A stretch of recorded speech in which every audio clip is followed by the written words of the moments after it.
welcome to Comically Pedantic, where we take a detailed look at the complicated concepts, characters, and history of comic book culture. I'm your host, Eric L. Chase, and joining me again on this episode is the wonderful Corinne Levy. It's me. Hi. Derek, what's your bright spot? Oh, you I beat you to it this straight time. to it. Son of a bitch, I gotcha. Oh, man. So I guess, you and I were just talking a little bit before we started recording. I'm going to go a little bit off of what I was saying beforehand. Okay. I have recently realized there are two very different sides of me. And one is I get very down, I'm very serious when it comes to politics and things like that. I get very into it. Sometimes that brings me down. On the other hand, I have been so into like Sonic the Hedgehog. I just got the new game. I'm loving every single second of it. I have been reading Go Power Rangers to catch up on some of what I've been missing. I've just been having a great. Oh, I've been watching the new Power Rangers. There's a new one? Yes, it's coming up on the 30th anniversary. So this is the first show since like the original where they're doing 3 seasons of like basically a continuing story before like coming out. And I want to watch that 30th anniversary. But I also don't want to go into it not knowing anything that was going on in the previous 2 seasons. So I decided I was going to watch it, and it's a lot of fun. You have to sort of keep in mind it's a kid's show, so a lot of the jokes are not great.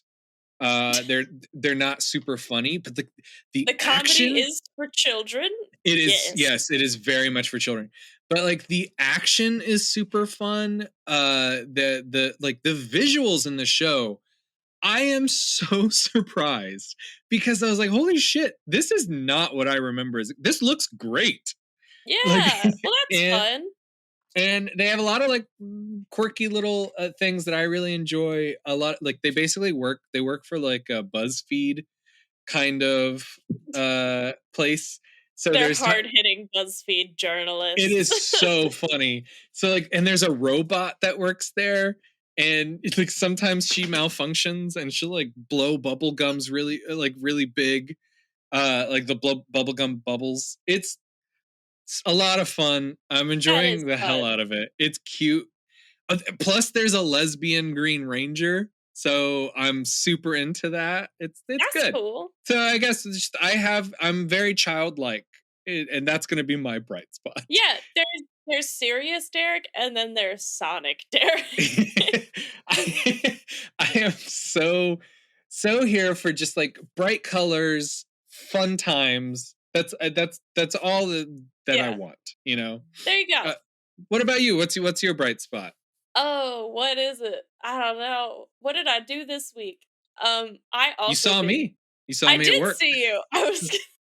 I was gonna start the episode by just being like, "Hello again.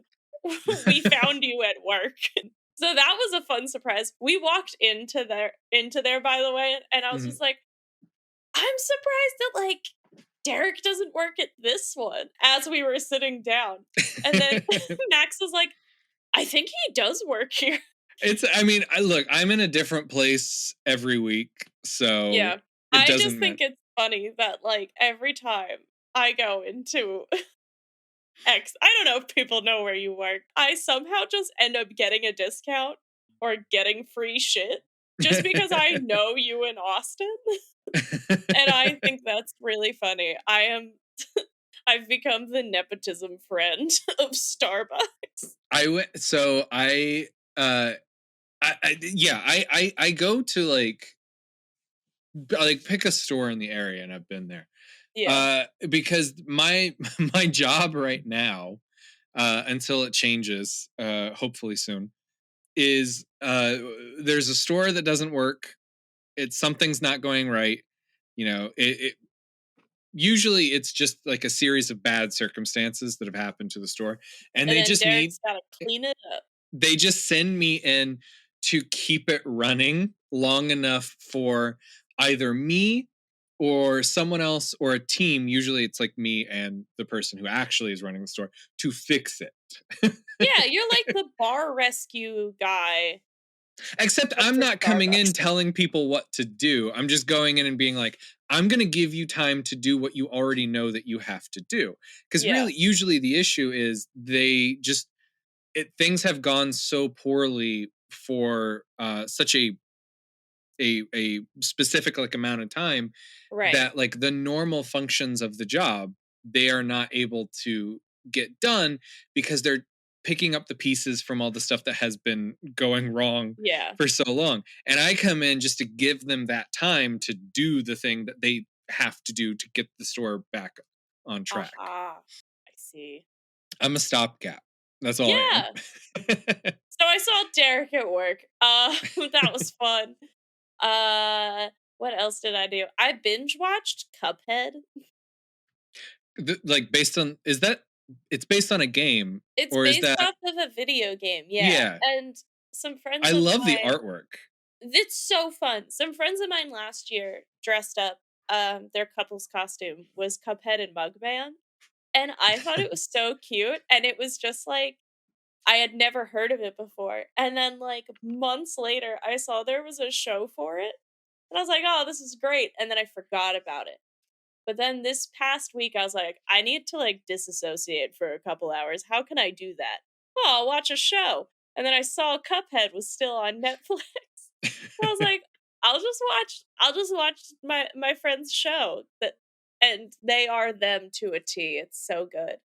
It's super cute. It's a lot like if you put Chowder and Flapjack and SpongeBob all together, Oh, that sounds awesome.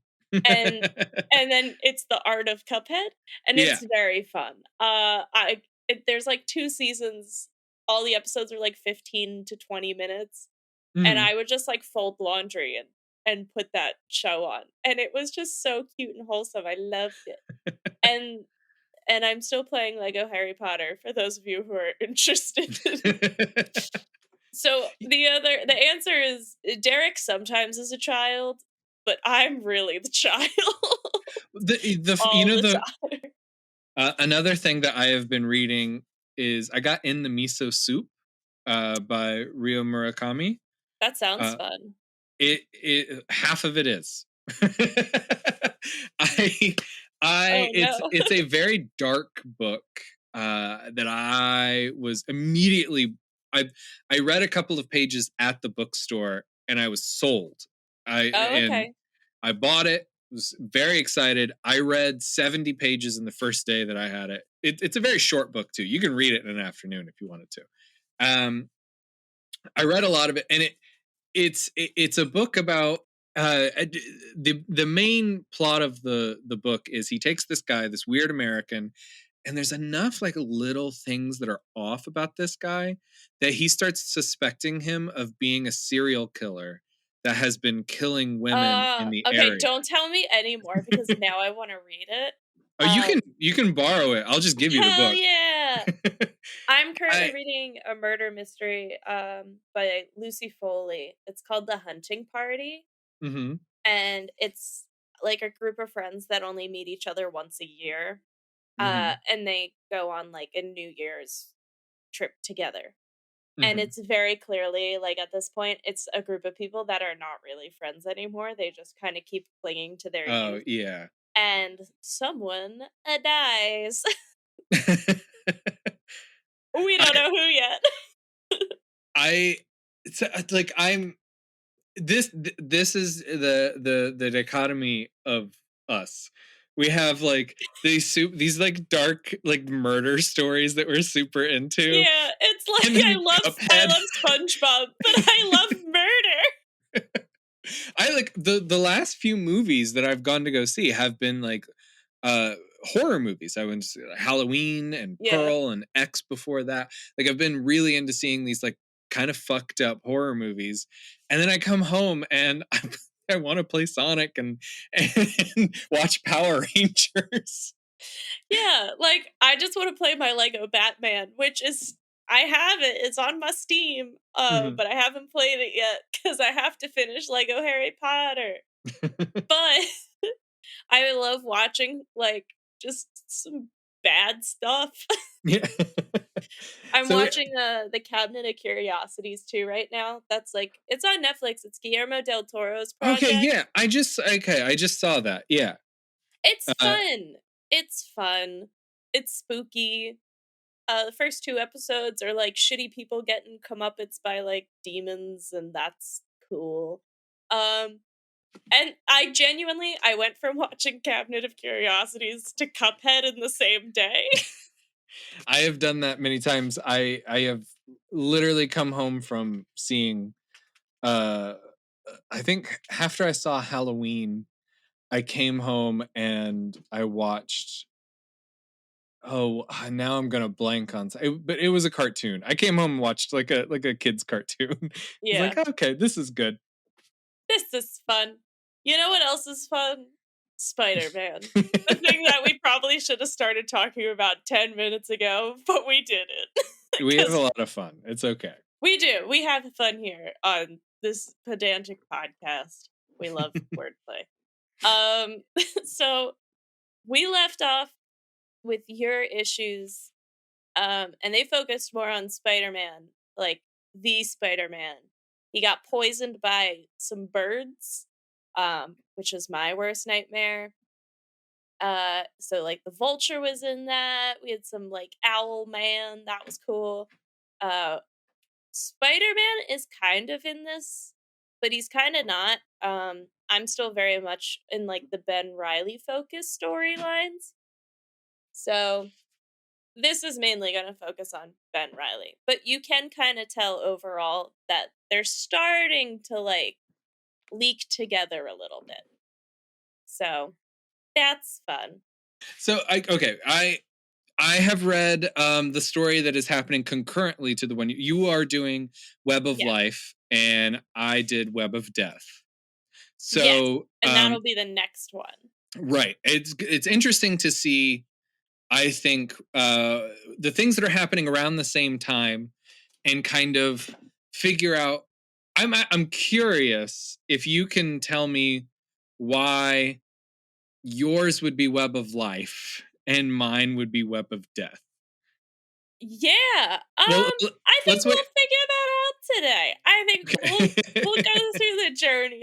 We'll Yeah, find the meaning of life. It might be a little Monty Python-esque because the Clone Saga is sometimes just full of bullshit, but we'll that see. an- another side note to get us like distracted again. Of course. That is I my love a side favorite note. Monty Python movie. The meaning of life. I Yes, got it on DVD for my birthday when I was like 12, which it's so is good. so debatable on if that's the age you should watch The Meaning of Life. I think it's when I watched it, to be Yeah, honest. I might have been. I might have been like a little younger. I don't know, but I'm pretty sure it was like a questionable age.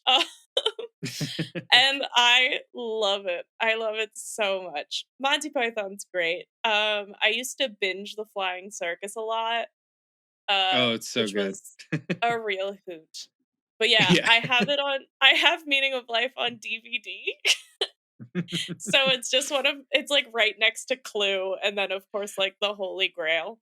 But my that's my the holy trinity of comedy for me. my favorite scene in Meaning of Life is there's like an animated tree and there's like a little leaf. He's like, I can't do Oh, it and it's anymore. ah!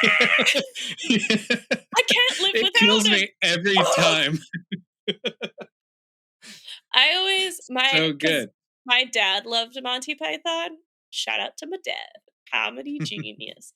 Uh so I would watch all the Monty Python movies with him and we would always quote the restaurant scene.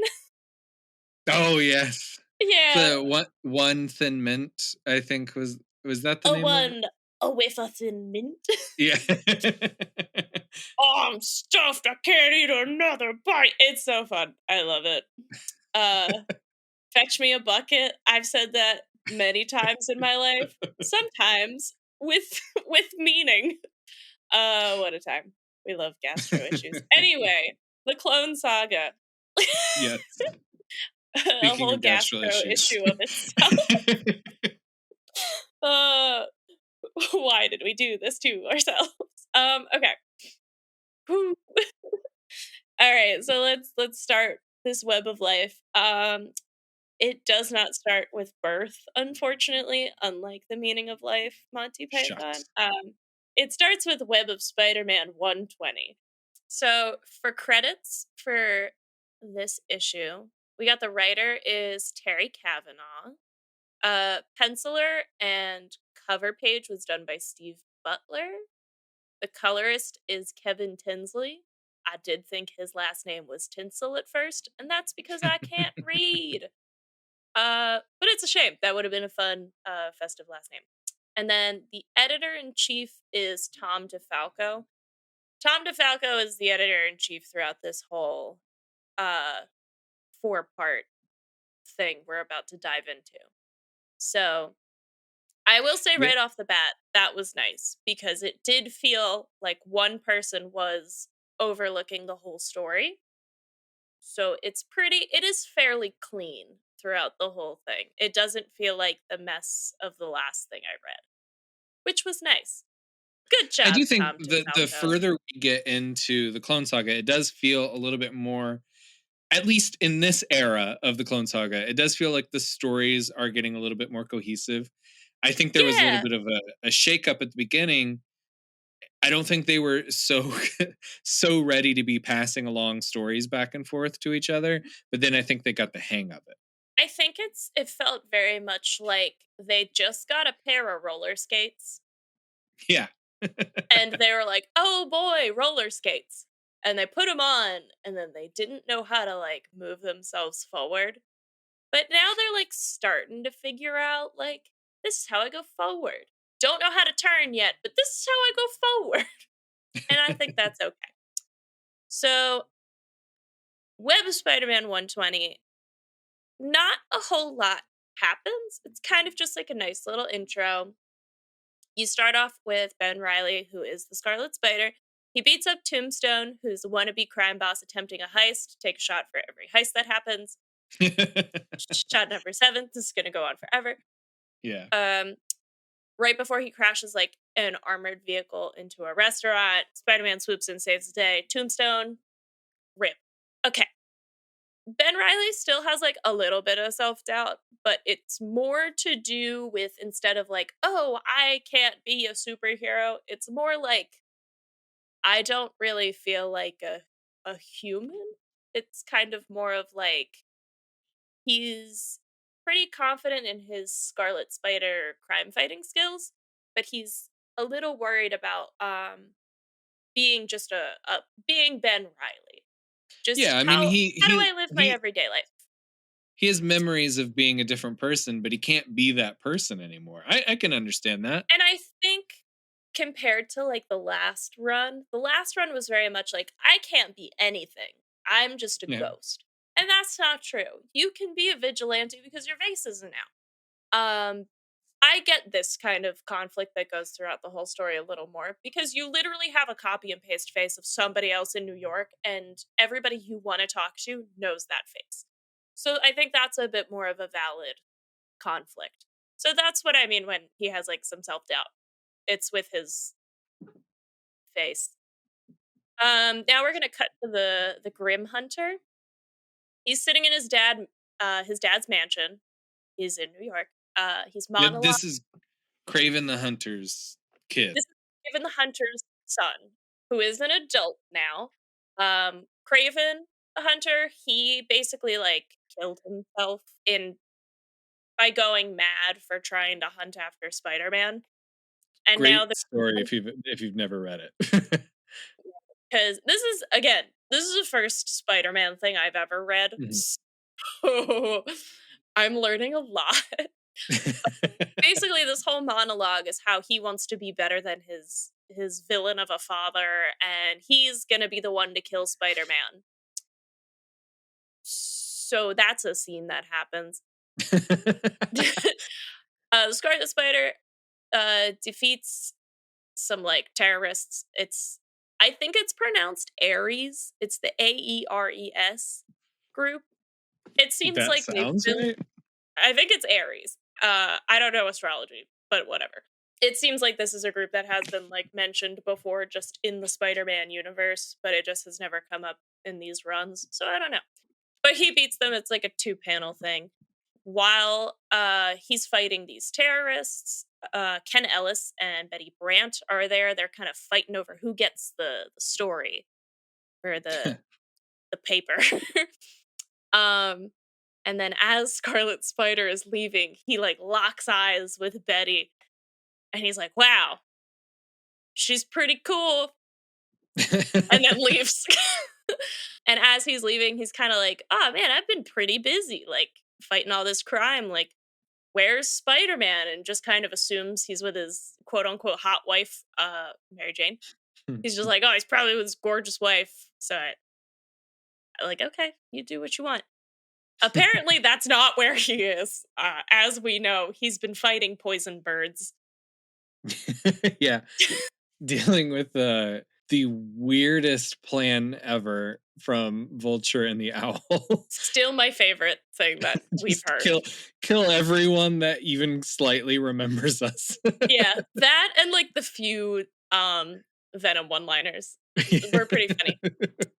So yeah, Scarlet Spider has been pretty busy.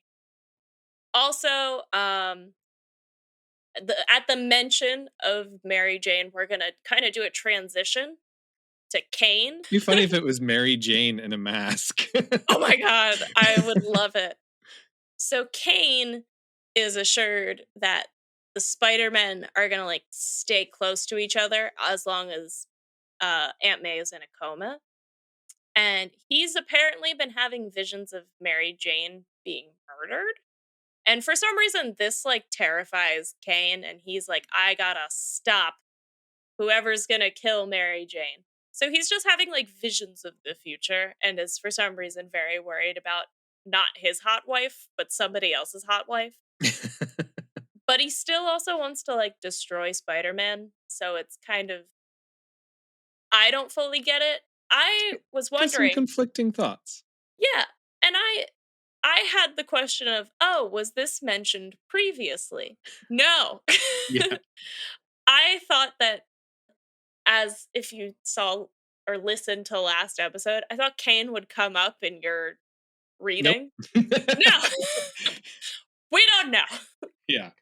We didn't know he was clairvoyant. We don't know much about this man. I But he have really doesn't want Mary Jane to die.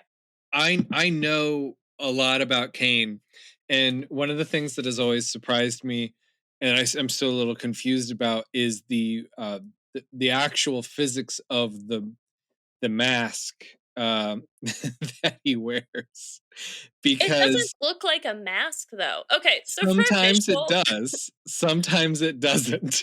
that's so true. Okay, so I have taken screenshots of like the panels and stuff, and I'm sure I'll send them to you eventually. But we're doing the visual thing.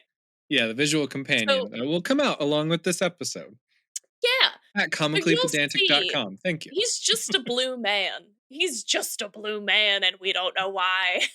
We've been given no context for Kaine, and that is what makes him the greatest villain of all, is because he's just fucking confusing, and it pisses you off. Okay. So that's the end of the scene with Kaine. By the way, Mary Jane has arrived. She's in New Jersey. Not New Jersey. We're in New Jersey. Yes. She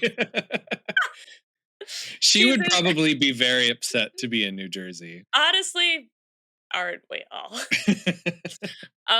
No, she's back in New York. The is it better than New Jersey state? We don't know.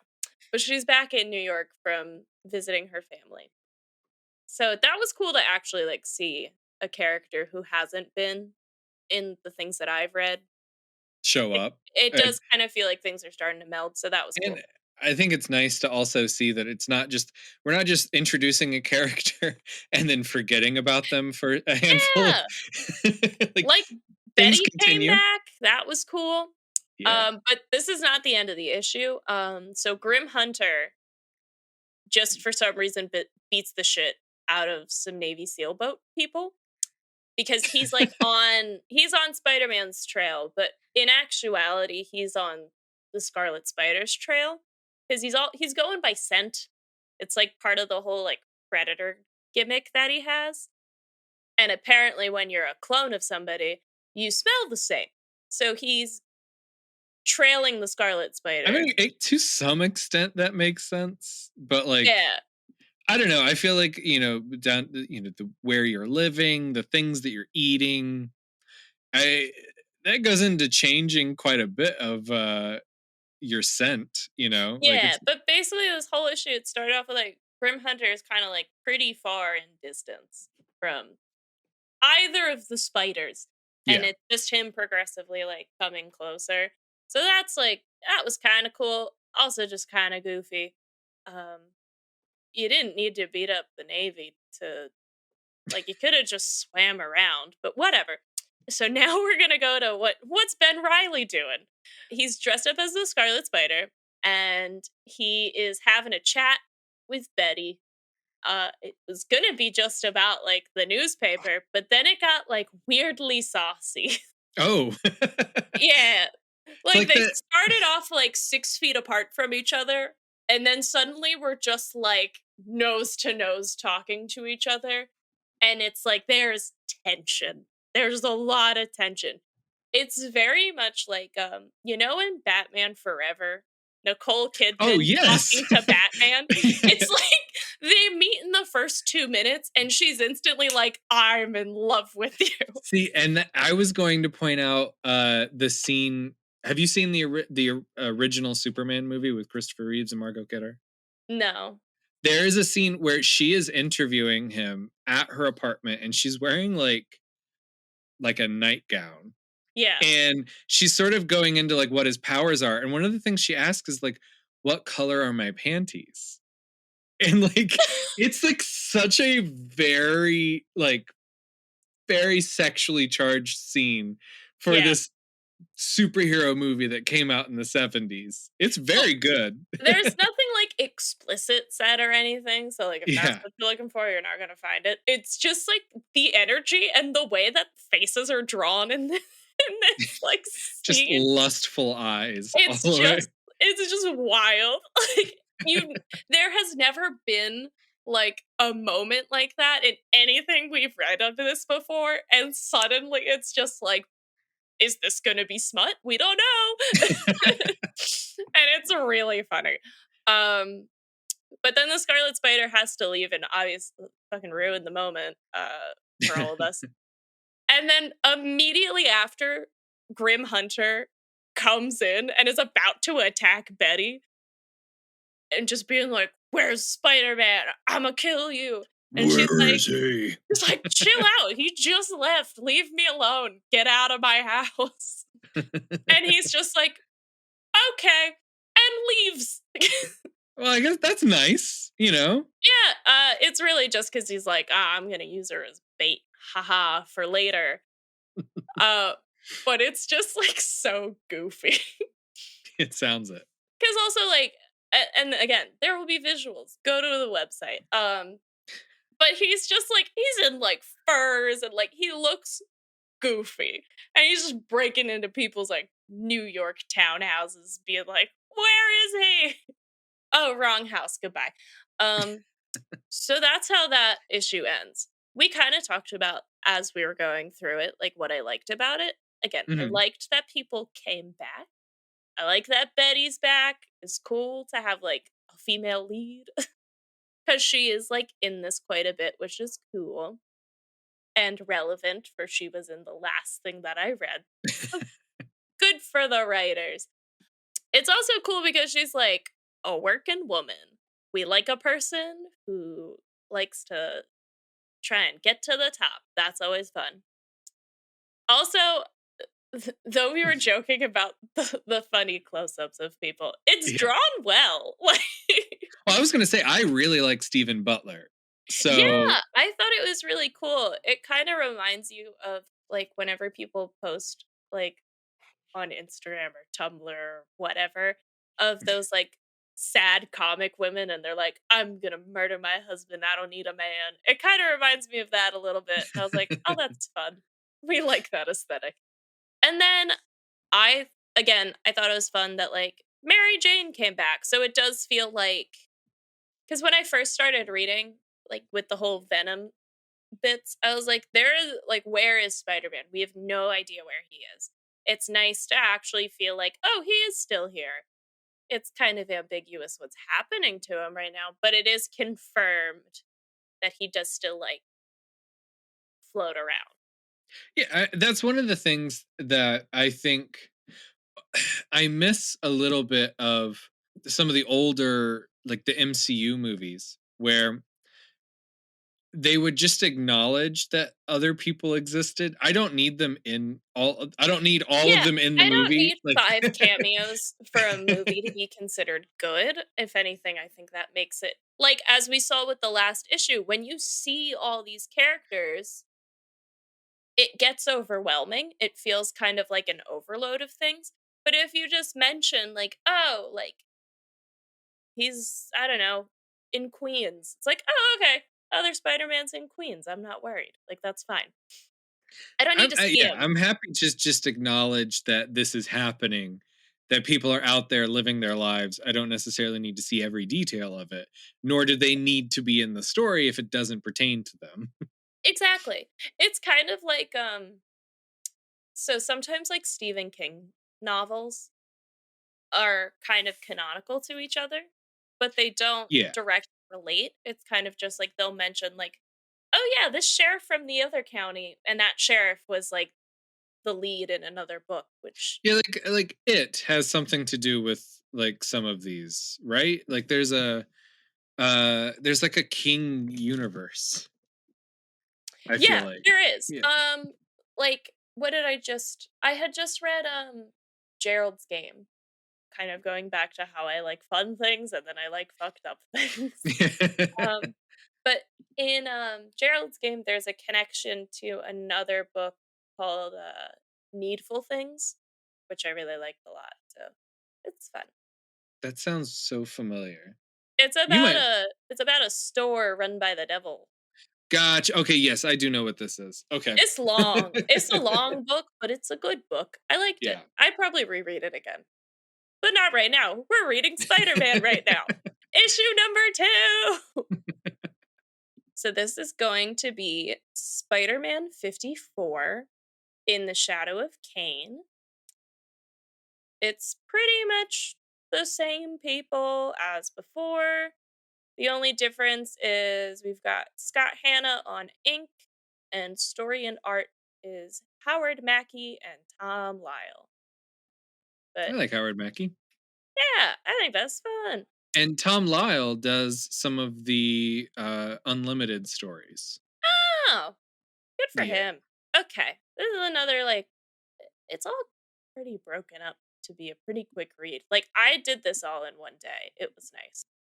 So what happens here is it's late night, and the Scarlet Spider kind of goes into the Daily Bugle office. He sneaks in, and he's originally looking for Ken Ellis because he wants to kind of chew him out a little bit. He doesn't love the Scarlet Spider like name. He just wants to be a hero. He doesn't want like all the publicity added to it, and so he's just like, "Why'd you give me this like shitty name? Like, just let me do my job." But instead of running into Ken, he runs into J. Jonah Jameson, which is the funnest name ever. I wrote Triple J on it, Love that. which is a lot of fun. So instead of just like leaving when he doesn't find Ken, he decides to chew out J. Jonah. And he takes like a lot of joy in this because he's like, haha, I'm saying all the things that Peter Parker would want to say. But he can't because he's Peter Parker.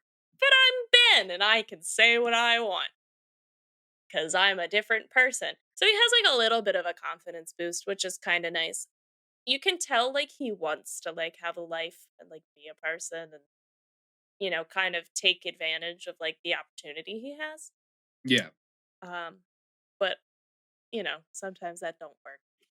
I'm Okay. I'm getting like this sort of I don't have a full It's a I mix of like doing things that the other person wants to do and can't fulfill, but also wanting to like,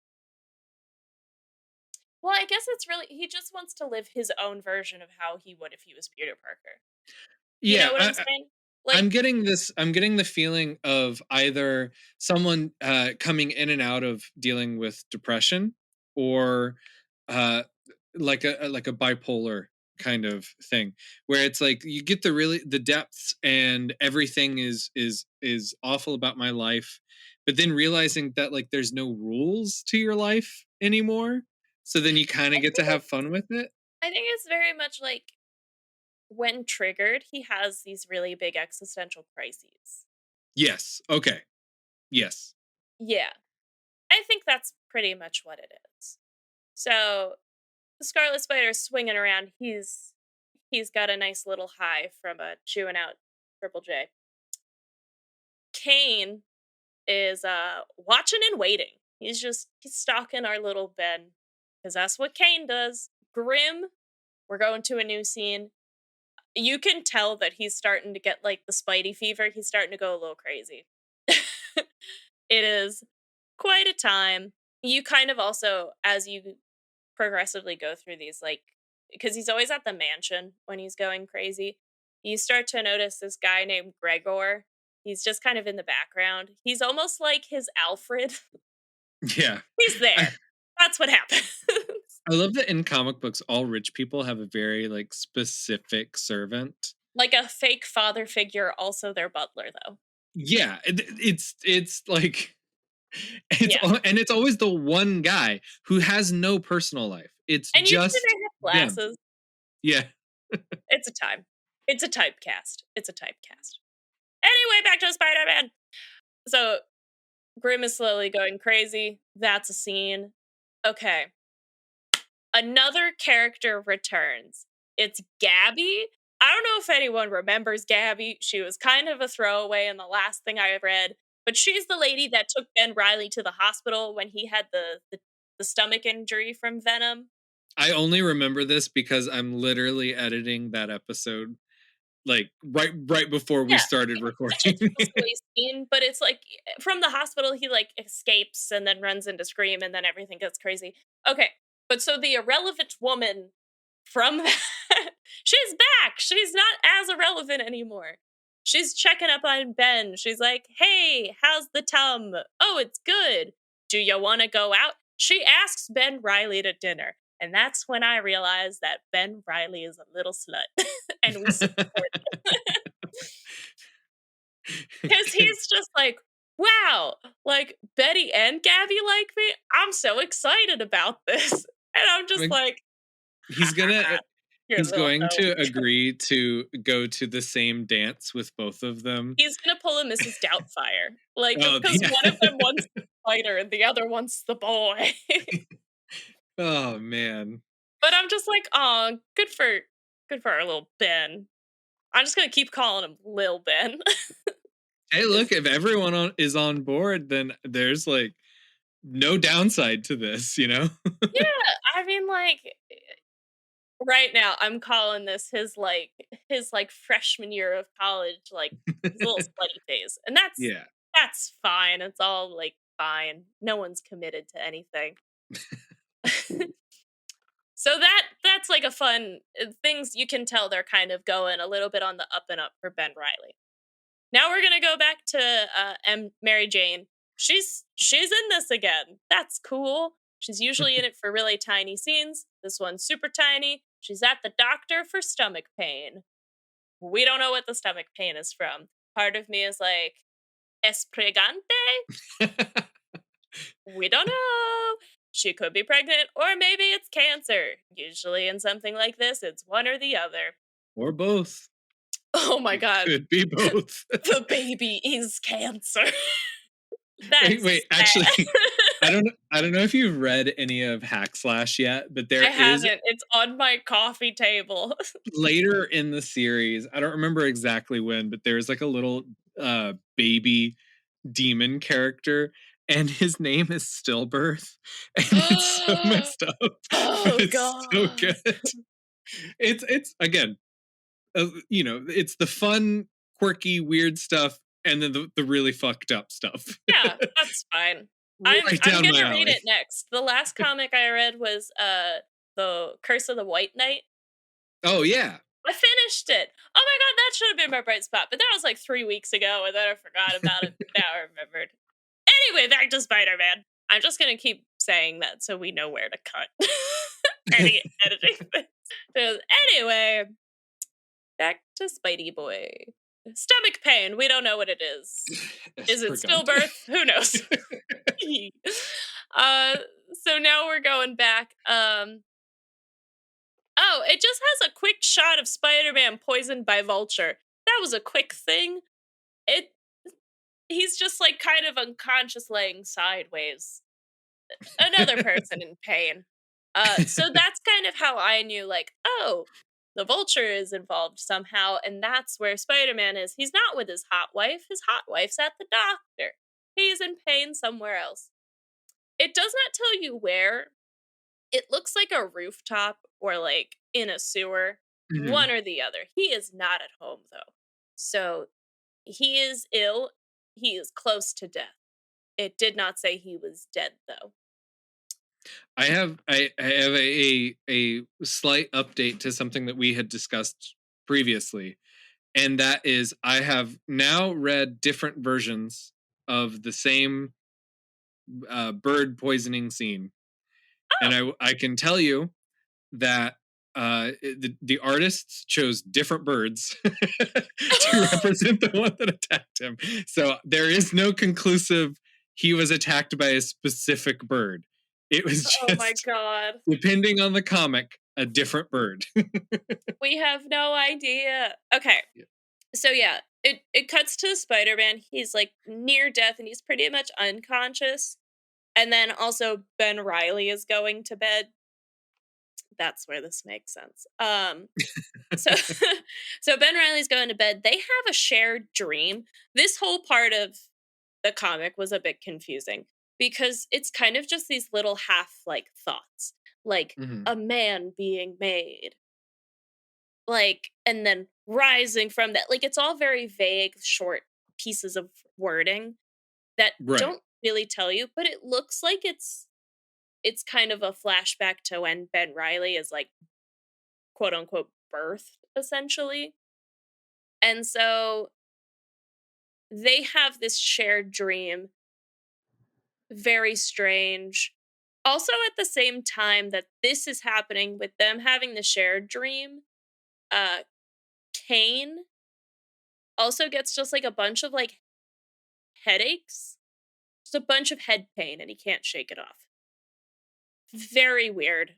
Don't really know. It's a lot of weird connections, especially because like I They if never Pete asked them before, but it's seeming like somehow like Kane is some version or something. Like there is definitely something connecting both Spideys and Kane, but they haven't addressed what or why. Mhm. We'll get into that later. Well, and if A lot of Peter Kane is if bringing a lot of problems too if Peter is the original, it's also weird that he would be having memories of of being clone born. birth. Yeah, It's really confusing. But we're gonna so have to keep a list of uh, clues that we have so that we can try to figure out who's behind, like who's the ultimate villain. You know. yes, absolutely. So this whole weird dream thing like wakes up Ben and he's like pretty shaken up. So he calls this guy Dr. Seward and kind of is starting to ask about degeneration, like the degeneration of a clone. So it sounds like he has known this Dr. Seward prior. I guess it's while he left New York. But again, this is like not context that is addressed at any point, really. Yeah, we have mystery person on top of mystery person with mysterious pasts between everyone. Yeah. So if anyone's confused, so am I. Welcome to the club. Alrighty. So to cool off, Ben is gonna go on a little adventure. He's gonna find Betty, apparently his girlfriend. He's decided. He's like, forget Gabby. I'm gonna go straight to Betty. So he's got his little mask on, and they start flirting again. But the moment is ruined, not from Spider Man or Scarlet Spider leaving early, but from Grim Hunter crashing in, because he really commits to, if I'm using this woman as bait, I'm using this woman as bait immediately. So he is back, and Betty is like, "Why is this man in my backyard? Please get him out." And Scarlet Spider's like, "Betty, get back inside." She's like, "But I live here." Ben is just like, "Betty, get back inside." So she goes inside. So that's a time they fight a little bit. Craven now realizes while he is fighting Scarlet Spider that this is not OG Spider Man. So Craven doesn't love that. And he's like, "You're not really what I'm hunting for," and leaves. He goes away in search of the real Spider Man. So that's where you kind of learn that like clones have the same smell essentially as their origin. But it's the fighting is what. Yeah, it's like the style of fighting. Like this Spider-Man fights slightly different than the other Spider-Man. That's kind of the sense of how a lot of people are learning that Ben is not Peter. Yeah. Cuz like in the last issues it was like, "Ha, you may have changed your costume, but you still Spider-Man." And then they'll fight and they'll be like, "Ha, you fight differently. Your strength is different." It, so that's how Grim kind of finds out and picks up a different scent and goes to find the the Spider-Man.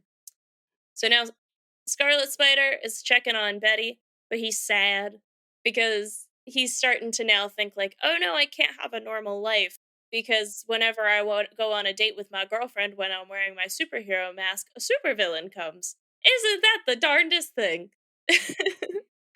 So he's This sad is also and well, that's also that it kind of brings up a weird thing because Betty not only knows Peter, she dated Peter. So if she were to see Ben without a mask, it's way more complicated than just because I kind she of like this woman, because you then know? she'd be like, "Oh my god, you're cheating on your wife?" Right. But it, okay, the, so but did Betty date Peter canonically to this? yes. Or okay, Yeah, like sus way back in the day, like high school. uh Stan Lee era Spider-Man. Early Spider-Man. Cool. Yeah. Okay. Well, so he's sad and he leaves, kind of sad. And then the final scene of this issue is Detective Raven. He was in the finale of the last thing I read. He is out of Salt Lake City and he is now in New York and he's going to find the murderer who killed his partner. That's why we realize he's like flown all this way because this killer in New York is leaving the same kind of wounds as whoever was in Salt Lake, and that person also killed his partner. So he's a detective with some vengeance. And that's where it ends. I had a bit of a prediction.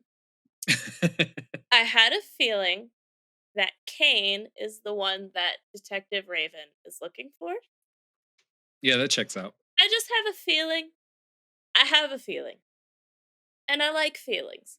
So that's a little thought. We'll see if I was right or wrong. I know if I was right or wrong, but I'm not going to tell you until later.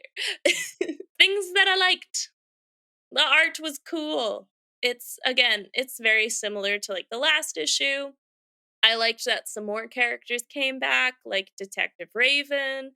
And then even though we only saw her for 2 seconds, and then Ben Riley pretty much just like gave up on her, Gabby's still there, so that's cool. It's nice to know that she's still a good neighbor who just wants to take her friend out to dinner. Things I don't like. I think Grim Hunter is kind of whatever. He's just goofy. Like, and I love Goofy, but this he's just kind of like I don't know. He seems like he is not really the major villain, but he so badly wants to be. The you find in further Spider-Man stories, Sergey Craven, he has many children, and they all show up as some version of like a Craven the Hunter sort of wannabe, and they're Yeah. all boring as hell. I do It's not like just a like, single one of them. and I think it's also because I do like a sense of mystery. Mhm. We already know his deal very, like, head on. We knew it in the finale that he was there to, like, do his dad's work and kill Spider-Man. And when that's all you have to say, it's a little boring. There's You no, have to like, have like a conflict within himself you have to because have an he's just, like, interesting doing his plan then thing. to hold this character, because the character is not interesting, so your plan has to be interesting. Yeah, like, he doesn't have any poison birds. Or like fear gas or something, like something Yeah, weird that's like, like, oh, that's a fun thing to follow. It's just yeah, this guy is smelling his way through New York City yeah, trying to and, like, find he Spider-Man. uses, like, some kind of, like, drug or something to do it. And, like, I don't know, I thought it'd be cool if, like, maybe if you, like, kinda give him an addiction to, like, the predator mode, like, and then he hurt There's someone that he loved, like, I don't know, but it's just, like, he my cat's behind me. Um, but yeah, he's very, like, one-dimensional. And the I the so I the think he's just the kinda whatever. cartoon, I think, does a better job with Craven. In one of the episodes, it's he's talked down by a woman that he's in love with, and it's in part because the stuff that he's taking to make him Craven is making him more violent and more obsessive. That's what I'm saying. I think that would Yeah, be really interesting to see that. You don't in this. I understand why later on, but because he really is just like, I think it's because he's just very clearly like the secondary villain, yeah. you know? It- You get that vibe, and it's okay. He's just kind of whatever. I think it's funny when he interrupts flirty moments because it's just like, oh my god, are they gonna kiss? No, there's a man dressed like a saber tooth. And it's just funny. So he's okay. He's whatever. That was kind of my con. Anyway, back to Spider Man, the web of life. Where are we? This is part 3 of 4. This is the web of Spider Man 121. And this time it opens up with Kaine, who beats up a bunch of punks who are harassing a homeless woman who's named Annie. She was given a name she does not return, but we love Annie. Um, okay. yeah, It's better than in most of the Chris Claremont era X-Men books. If a character is introduced and given a name, it is a death sentence. It's like within a few that means that like within a few pages they are going to die because he wants you to care about them so that he can kill them off. yeah. Annie's just a lady. She was getting harassed. Kane beats up the people who are harassing her, and it's like in a very like neutral way, Mhm. like in terms of character alignment. Like with Venom, it was kind of like this chaotic good. I was just gonna say if you had to like D&D this, the Yes, alignment chart. which I often have had to do. I've made so many characters. Um, he's kind of like he's a chaotic neutral, but he's definitely not as chaotic as Venom. I would say Okay. Venom is very much like a chaotic evil. Okay. Yeah. All right. So I can it's see like, this. yeah, like Kane doesn't really care if he beats it, like if he kills anybody, but like his main goal is just to incapacitate when it's a thing that has nothing to do with him. Like the people are just in the way and they were inconveniencing him and apparently this lady. So that is the first scene. I guess it's kind of to show you that just like a little bit of like who Kane is. Like he doesn't hurt the homeless woman, but he beats up the punks. But he also very clearly wants to kill Spider-Man. So again, it's just kind of giving you a highlight of his character alignment, I I feel would like they didn't say. really have a good idea on how to show characterization for these characters that did not involve some sort of an action scene. Which, And like, that's a I kinda get, because like, eh, I know it's, I like, think it's to a detriment though. I don't love it, and I know that I don't feel like every, like, comic has to have, like, punching on every single, like, panel. Like, I'm cool with a comic that has, like, some emotional moments, but I don't know if it's, like, just this era of Spider-Man where, like, everything has to be, like, fists and kicking, you know? Fists and kicking. Yeah. I like that. So, I don't know. I don't know if it's, like, part of just what the era is and just this is the genre that we're reading. Maybe just this is not my favorite genre because again, I want more, like, character building moments, and I I think it don't really need fists depends and on. kicking for that. I was a big fan of the sort of Bronze era Spider-Man comic books, which was around the 80s. There's a Okay. lot of that. There's a lot of like fists and kicking, but there's also like there's an entire issue where Mary Jane and Peter go on a long walk and just talk about their lives. Yeah, and I think, like, little moments like that are cool. And I do like action scenes. I think I like very stylized action scenes. Like, I think I liked the fighting more in the last thing that I read because just the way that, like, the poses were very cool and, like, um, very, like, picturesque fighting. This one doesn't feel so much like that. Again, the art's still good, though. So, after we see Kane beat up a bunch of people, the Scarlet Spider is saving a lady, and a cab. Basically, the cab was gonna be like, "It's snowing." This is like the Saving a Christmas lady episode. and a cab. It's a Lady in a Cab, new Disney movie. So, like, it's snowing at the moment. It's like Christmas time or some arbitrary winter. And so Weird there's side note off of yeah. that is that is one of the things I kind of miss about comics is they used to do a lot more of like very seasonal things. Yeah. And I love that. Like, we didn't get any before, so, like, I could have just assumed it was, like, October, or I could have assumed it was July. I had no idea. But it's snowing right now, so it Mhm. has to be winter, unless the world is falling apart. But right now it's not, so it's winter. So this cab's, like, coming forward, there's ice on the road, and he's like, "I've been a cab driver for 10 years, nothing ever bad has happened to me." But he's about to crash into a lady, and then the Scarlet Spider comes and, like, saves everybody. That's cool. So Any nothing bad still has not like he's fine. All Yeah. good.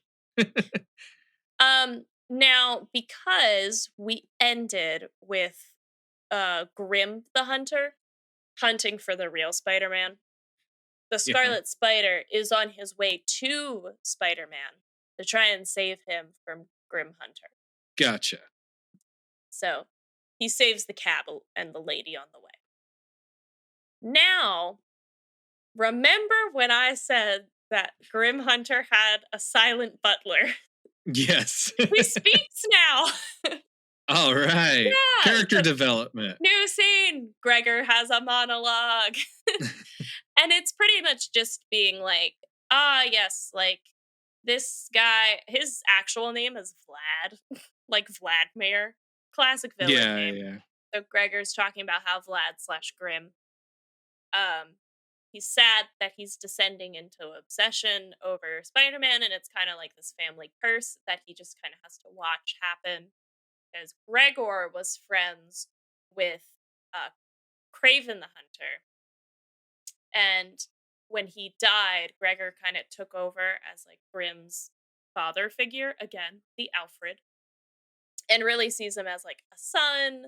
And is just kind of sad that like he can't really do anything to help him except for just, if anything, feed into the obsession, like helping him get the chopper ready for when they want to go fly to New York and kill Spider Man. Like, make sure the weapons are like he can't stop him.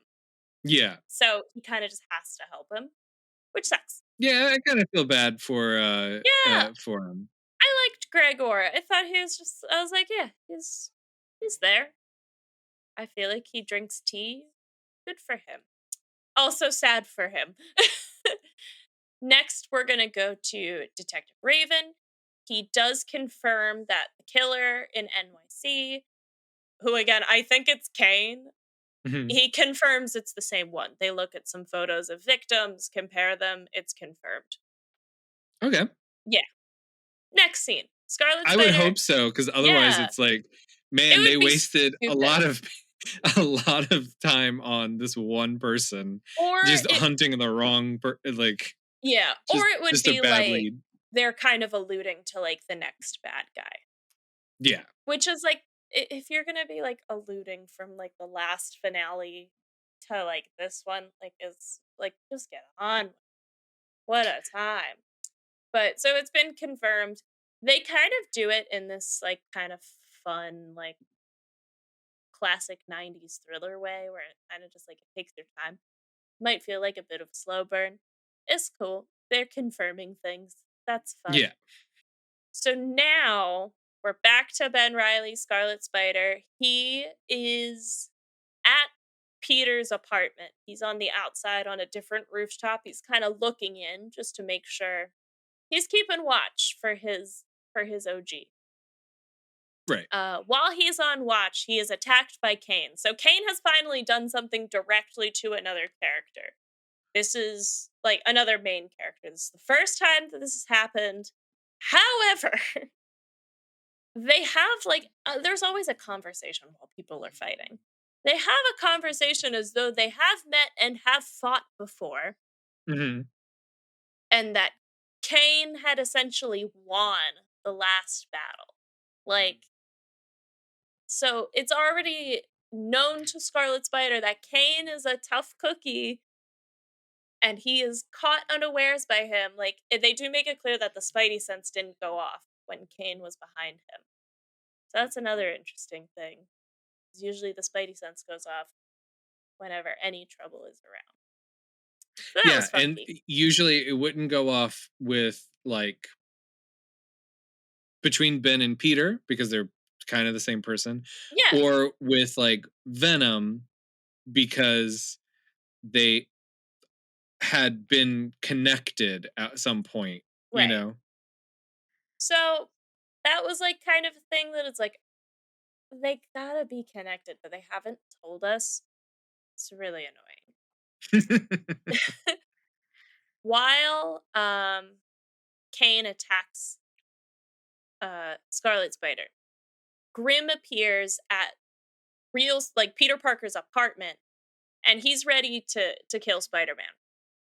But before he can make it in, Kaine pretty much like incapacitates Scarlet Spider just long enough to get over to Grim because he sees Grim as an interference to his mission, which is to also kill Spider Man. So now you have two villains, one who is clearly a side character and one who is a no context, possibly main villain. At odds, they've now crossed paths and they're both in each other's way.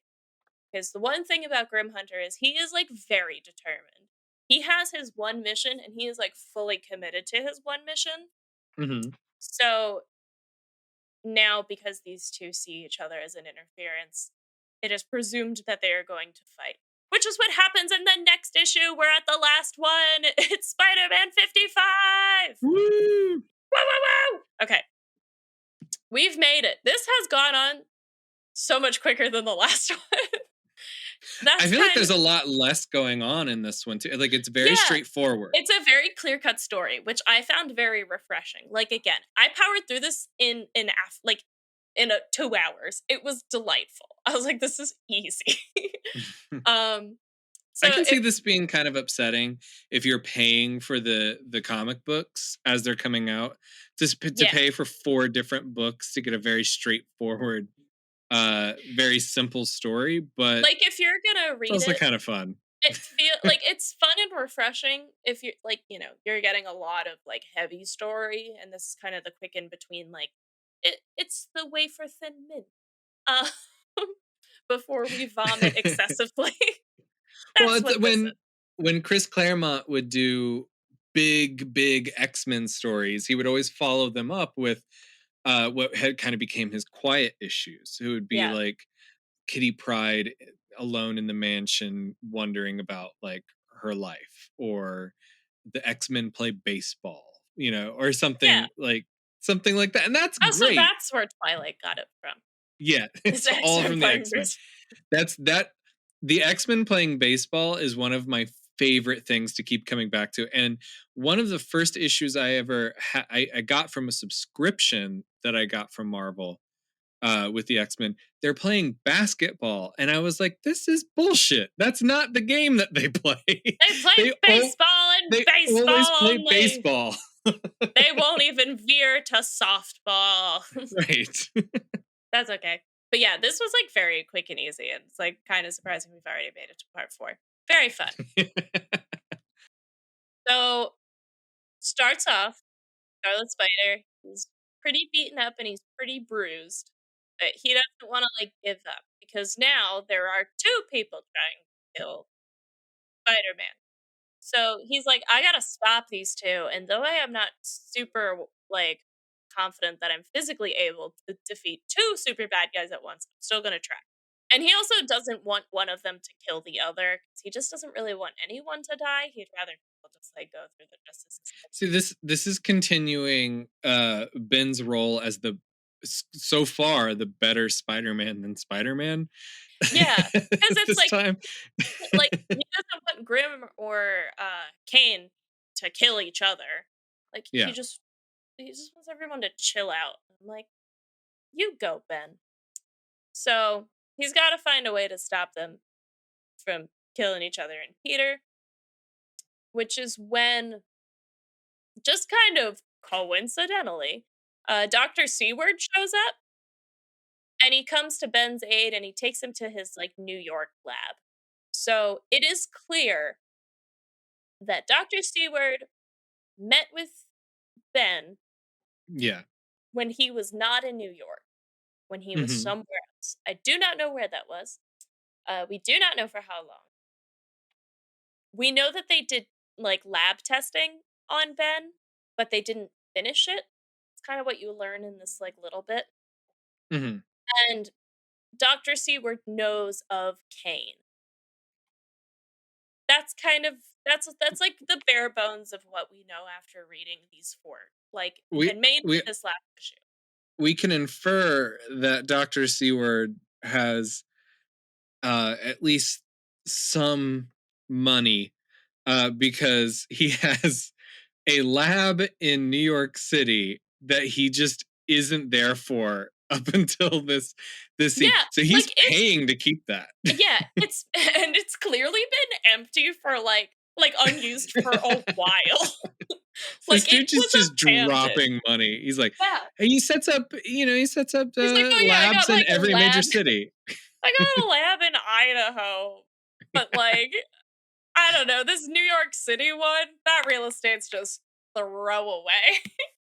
This one in Idaho though, prime real estate. Also, I don't actually know if it's in Ohio or Idaho. I don't know what state I picked for this bit. I don't know where it is. Do not take my word for it. I'll be really happily surprised if it's in Idaho, though. I think I picked Idaho. I don't know. Anyway, back to Spider Man. I wonder if there will be a counter of how many times I say back to Spider Man and how progressively insane they get. I'm curious how many I'm going to leave in, because so many of them come after us having like very weird things that have pulled us away from actually recording. We've been Yes, recording like this is the for shortest two recording we've ever had.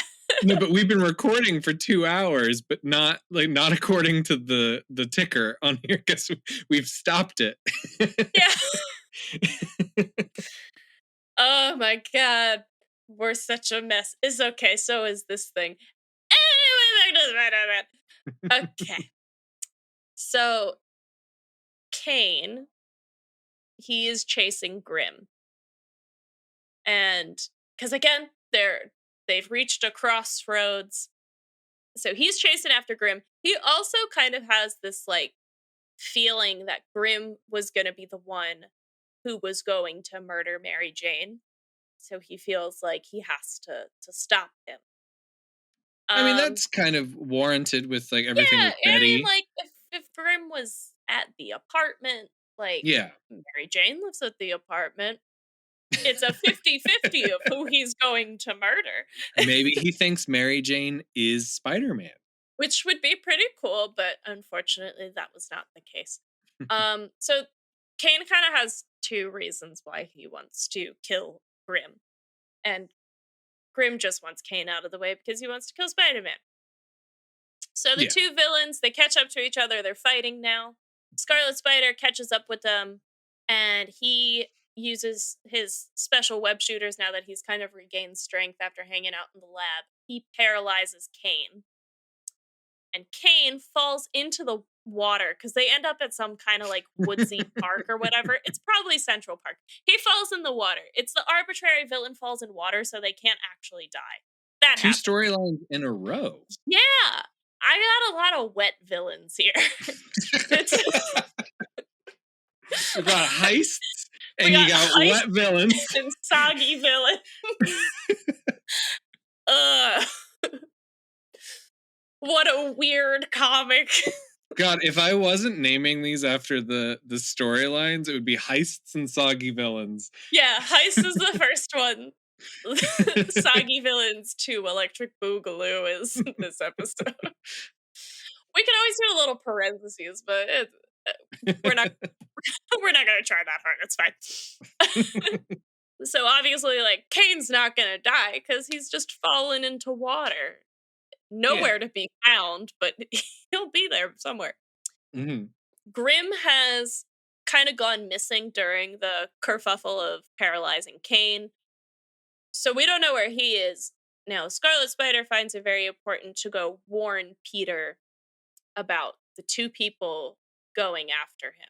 And again, for context, Ben Riley does not know that Spider-Man is currently poisoned by birds.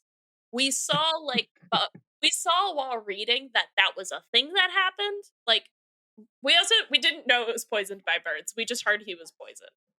Yeah. So we don't he doesn't know. Ben doesn't know. We know though. So Scarlet Spider is gonna go warn Peter.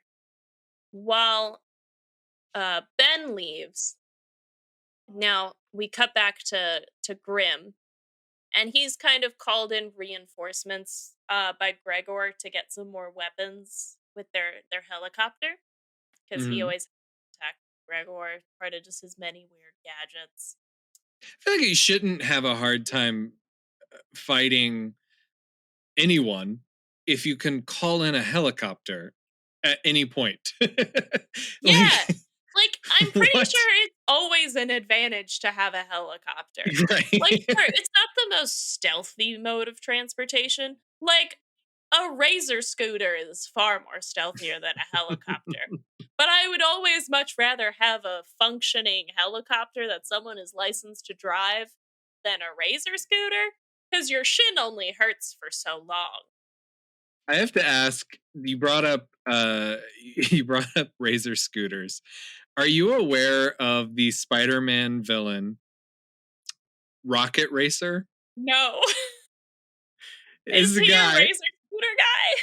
and he's not on a razor scooter, but he's got like so I think it's different things at different points, but it's like rollerblades that just go super fast. Iconic. Oh my And then god. I think at one point it's like it's a skateboard that like it's so It's it Eddie is Wheels. bonker. I love it. That's It's so fun. also mildly racist because they're like, let's put a black guy on a skateboard. Like, it's been called out before by people being like, you decided that this was what you were gonna do. Like, Okay, based in that sort of era of pop culture gotcha. of the black kids skating out there and being punks, damn it. Oh, okay. It You know took what I me mean? a minute. I was like, I don't understand. No, And it's now I do. Now I do. I'm okay now. I was just there. like, why are roller skates racing? So Dwayne McDuffie, who was a wonderful comic book writer, he was like created Static Shock. Uh, Oh, I love yeah, Static Shock. He's so y- fun. one of the things he put forth was a pitch, and it was kind of like the a modest proposal, right? Yeah. I'm gonna fuck with you by being like super serious on a thing.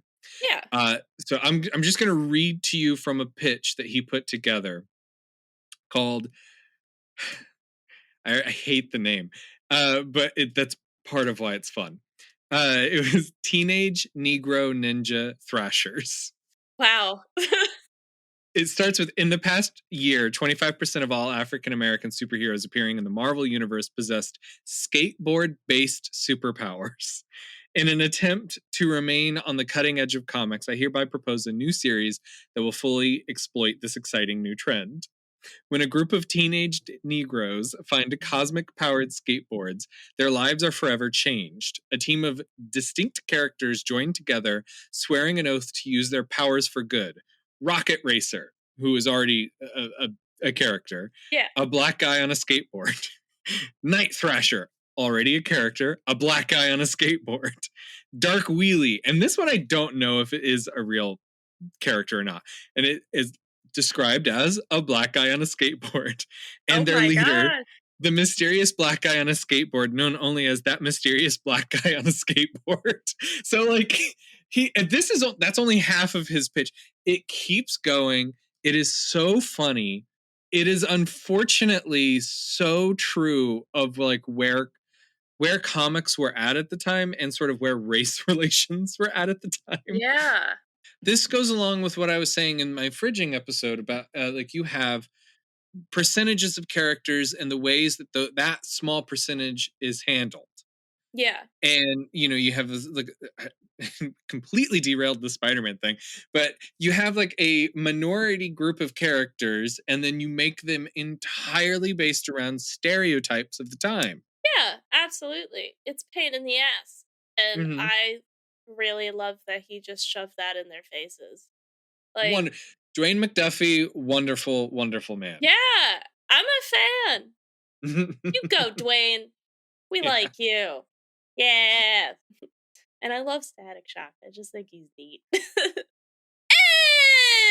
Anyway, back to Spider-Man. We're almost done, I promise. This is actually like the very end. So Yeah. Grim with Gregor kind of in the background with a helicopter tracks down Kaine again.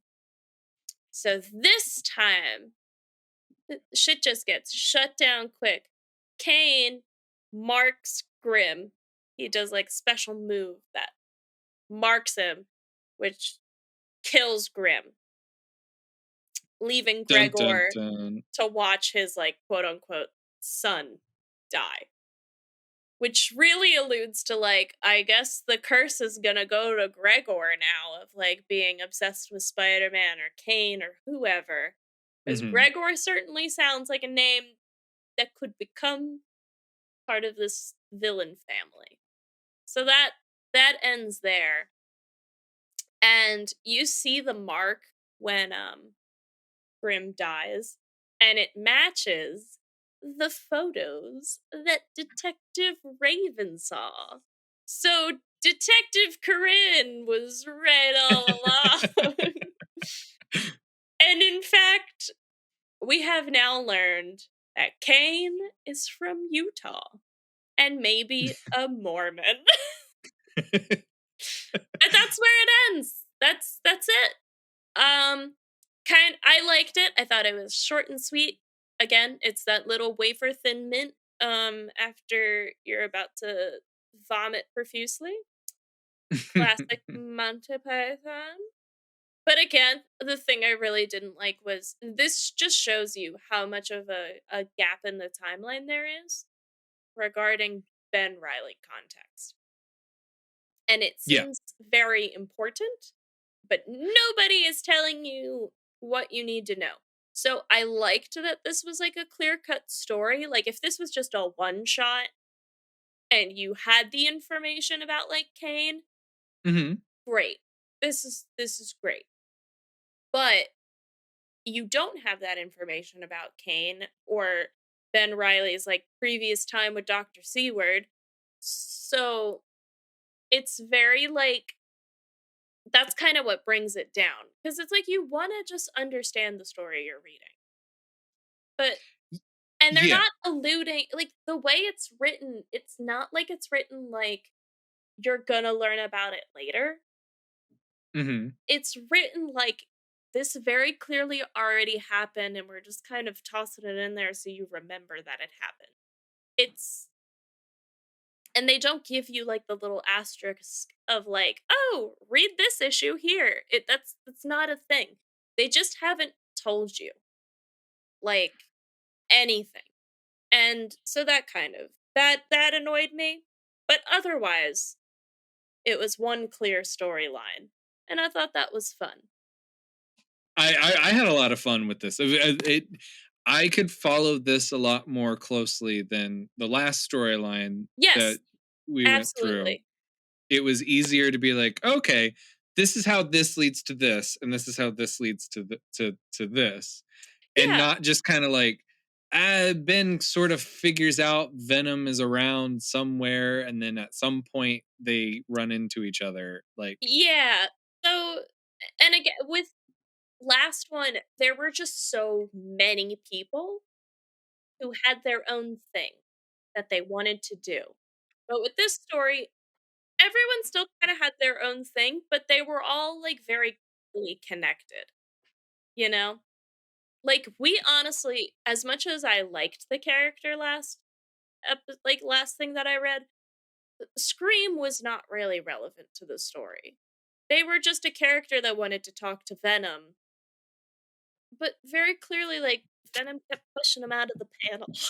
yeah, Like, it was almost like the writers, like, one of them really wanted this character in and the rest of them didn't. So they kept trying to push it out, making it, like, irrelevant. But with this one, it right. seems like everybody was on the same page. Hmm. It's just the Kane crap. That, like, if I knew more about the context of, like, what was the previous fight that he had with the Scarlet Spider? When did they meet? Why does the doctor know about him? Also, who the hell is the doctor? And what does he have to do with Ben? If we knew all of that prior, it would have made it more interesting. If anything, because again, it seems like Kane is going to be very relevant. There should have been like a little two-parter of just like, here's what happened, the adventures of Ben Riley and the doctor. Like, Yeah. just a little like toss in. But Well, that I currently have doesn't exist as far as I know. some good news for you. Yeah. It's this won't come as quickly as as you would hope, but in about 9 episodes or so, we're gonna do a storyline called "The Lost Years," and Oh, we will follow Ben through the years that he was no longer in New York City. so he was gone for years. It's about 5 years. Okay, it does not seem like it was 5 years. Yeah, it's It seems like because like in the last one, they say that he's gonna leave and then he mhm. comes back. So like and that's So in no, that and no, I'm talking about like the time between Ben first being cloned and like disappearing and coming back oh. to New York. That's So about 5 years. so before like the first thing we read, Yes. those years. Okay, because We're gonna I get was an thinking, entire flashback storyline.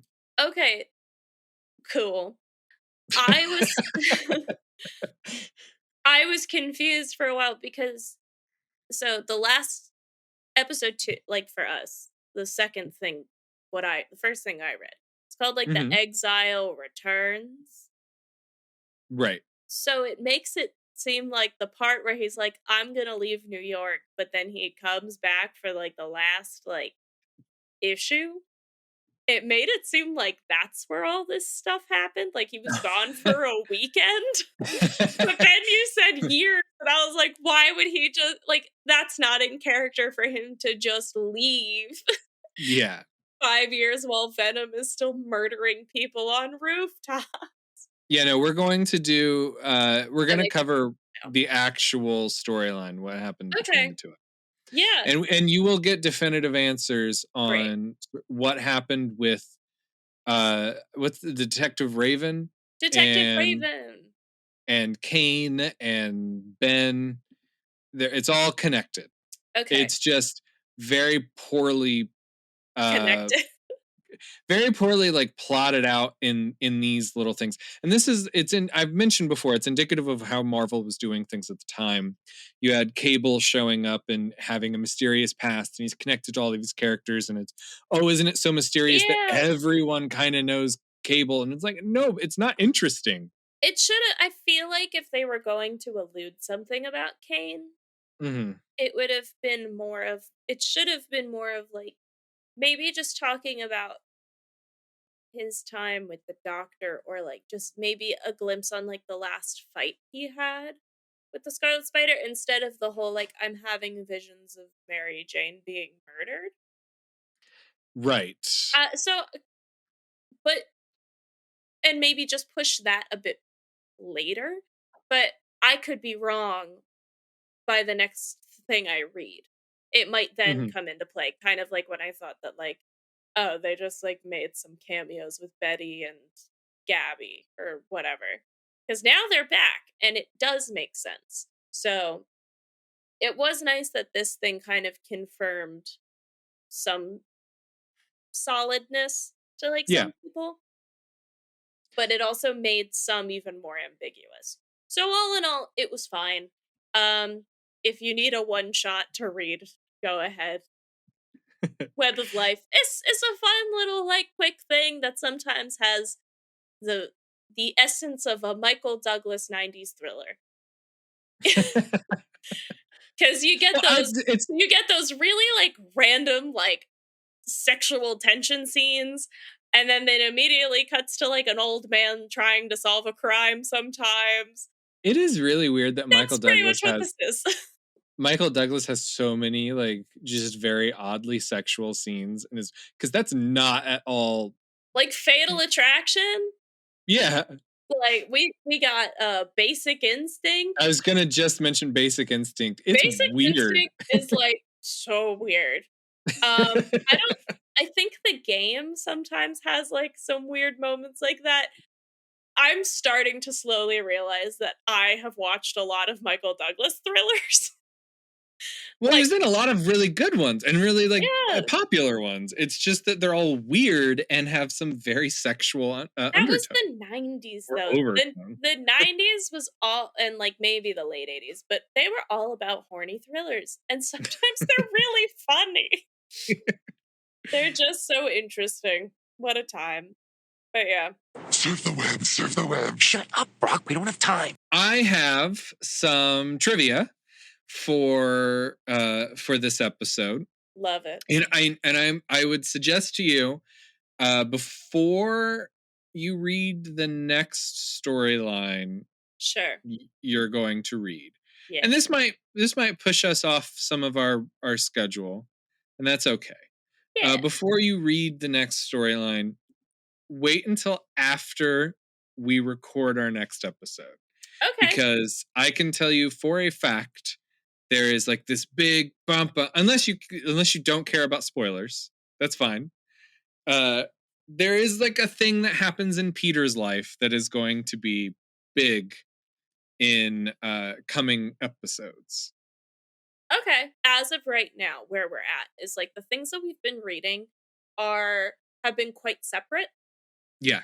They're going to It's start only coming just started. together. Yeah, it only just kind of started with this with the Web of Life because you did Mhm. have shots of like you saw Mary Jane getting off the Yeah. plane. You saw her at the doctor. So like very clearly those people are still around and you saw like Spider-Man being like, "Oh ouch, bird poison." Bird So poison. Like, I can tell that it's starting to, like, Mighty Morphin Spider Boys together. Okay.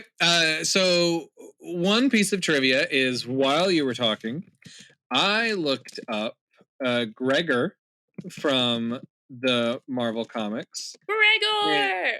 Gregor continues as a character Okay. outside of just this storyline, which, or at least outside of the Craven the Hunter storyline. Not for like a super long time, but essentially he becomes like a vigilante mercenary kind of guy and Oh. becomes obsessed with hunting down Kaine and somehow gets tied into the Savage Land and Khazar. I don't know if you know the Savage Land or Khazar. Nope. Uh, cool. The Savage Land is one of my favorite Marvel comics concepts. It is an area in the middle of Antarctica Cool. that is a prehistoric jungle. It's just there's like a hole in the middle of Antarctica where there is no ice and it is a tropical climate Oh, for wow. and there's various reasons given as to why. And That's kinda dinosaurs like exist oh. and there's like jungle people and there's different like mutant tribes and animal people. It's a lot of fun. It's one of my favorite concepts. That reminds me of, do you know what Danger 5 is? Yes. It's like the episode of Danger 5 where they're recreating the dinosaurs and they have to go to the island. I was That's actually just talking about Danger 5 today. I was talking about some of the like the memes that come out of it. And my coworker had no idea what I was talking about, and so I just sent one to them, and they were like, "This is great." which one was it? Was it the Sensible Chuckles? It was the sensible chuckle. Uh, iconic. I used to follow that guy on Instagram, and he would just share a lot of pictures of his pug. I like that guy. That's great. He's cool. That whole cast is so funny. Um, I loved that show. I'm so sad. Continuing your love of Australians. It really does. I hate how like on brand everything is. It's a So good one. Gregor gets tied into the Savage Land and Khazar in particular. Khazar is a guy who at some I don't remember his full story, but he somehow ended up in the Savage Land and kind of just becomes like a warrior for the people there. It's weird and it's like it's fine. It's fun. Yeah, If you want to read sort of He-Man kind of stories, that's kind of where you would go. sure. Uh so that's the first big piece of trivia there. Just that he does exist and he does continue on, and Cool. apparently he there is no actual definitive end to his story. No one has just written him in like the last 20 years, so like Oh, anyone could pick him up at any point and just yeah, oh yeah, he's been knitting for a while. Now he's back. yeah. Like we always do, at the end of these episodes, I'm going to read from some of Glenn Greenberg, who was an editor at the time on Spider-Man comics, about sort of where he was in all of this and sort of some of the behind the scenes stuff that was going on. I'm going to Mhm. skip over some of it because some of it does detail what I'm going to be going over in our next episode. But I'll focus pretty heavily on what he says about Ben. So this is quoting from Glenn. Around the time of Web of Life and Web of Death, Marvel was split into 5 groups by the geniuses who were running the company, and then in parentheses wrote into the ground at that point. Ha comedy. Tom DeFalco was suddenly out as editor-in-chief. So this is going to be around this time where Tom's kicked out. He's no longer going to Oh, be editor. A status quo change that many of us at the company would greatly regret in the months and years to come. There were now 5 editor-in-chiefs, each heading up, which is kind of hard to be in chief if there are 5 of you. yeah. each heading up their own line of books. There was the X-Men group with Bob Harris, the Marvel Heroes group with Mark Grunwald, the Marvel Edge group with Bobby Chase, and licensed titles / Marvel Alternaverse group with Carl Potts. Many of these names should be kind of familiar to anyone who was reading comics around the time. They're all kind of big names within the comic book industry. Right. Carl Potts with a lot of the Punisher stuff. Bob Harris ends up doing a lot of really cool stuff with Ultimate Spider-Man and things like that. A lot of good times. And the Spider-Man group is now overseen by Bob Budiansky. Budiansky, if you remember from the primer episode that we did, he ends up coming in and there's a lot of back and forth with him. In fact, I pulled a quote from that particular episode that we did where they kind of talk about how he was mired in indecision. He was like, so he becomes so overwhelmed with the Clone Saga that he can't make a decision about anything, and that's part of why it Uh-oh. just keeps going, right? So, longtime Spider-Man editor Danny Fingeroth was still on board as Spider-Man group editor, and the Clone Saga was already well underway. As a result of these department changes, Tom Brevoort and I were phased into the Spider-Man group. So, this is going to be around the time that Glenn comes in. Right. Tom was a full editor, and I had been his assistant for about a year or two by this point. We were to produce special Spider-Man projects in addition to the monthly titles like New Warriors, which we had just inherited from another editor. And I'm going to skip the next little section of comments on here because that details some of the stuff that I'm going to be going over next week. Right, right. Dr. Seward, Dr. Seward Trainer was named after Howard Mackey's father-in-law, and he was a pretty intriguing character. Okay. This is according to Glenn. I liked Seward. I thought there was a lot of potential for characterization with him. Looking back, it's pretty ironic that I ended up writing the last word on the character when the Clone Saga finally ended. So there's going to be some more information about him coming out. Okay, well, that's good. Again, I love context. Kaine throughout this was particularly like they chose him to kill off some of Spider-Man's villains. Yeah. And so like that was, I mean, pretty clear early on, even in this, I think, with what was Okay. going So on. that's good. The idea was to clear the decks a bit, make room for some new villains, and show Kaine was really strutting his stuff. Glenn says, my understanding is that Howard Mackey offered up the Grim Hunter as Kaine's next victim. Howard had introduced the Grim Hunter only a short time earlier with much accompanying hype and fireworks, but I presume that Howard realized fairly quickly that he really had no idea where to go with the character. So he Right. offered the Grim Hunter up as a sacrifice to the larger storyline, and the character was pretty much forgotten after that, which makes sense. We were talking about how it's kind of boring. You have a character Yeah, who, just a one-line guy. yeah. Glenn goes on, as I mentioned before, there was a lot of talk about Kaine at this point, his future potential as a franchise character, and there were discussions about possibly spinning him off eventually into his own title, the way Venom had been, which I think is incredibly premature. That's pretty bold. It's also like so this is supposed to be like an event saga. Like a Yeah. big event. Mm-hmm. At the moment, I'm, as a reader of what I have read, am not feeling as though it's like a big event. I kind of feel like I'm just reading like some short stories, some short And, little issues. And maybe that's just because like and no, but I don't think it does have to do with like how we've divvied up the reading. mm-mm. It all feels kind of just like small. And I wonder if that's because there are so many villains at the moment. I think it's And the a way it's being used. You know what I'm saying? Like so when I read uh because I read so few things.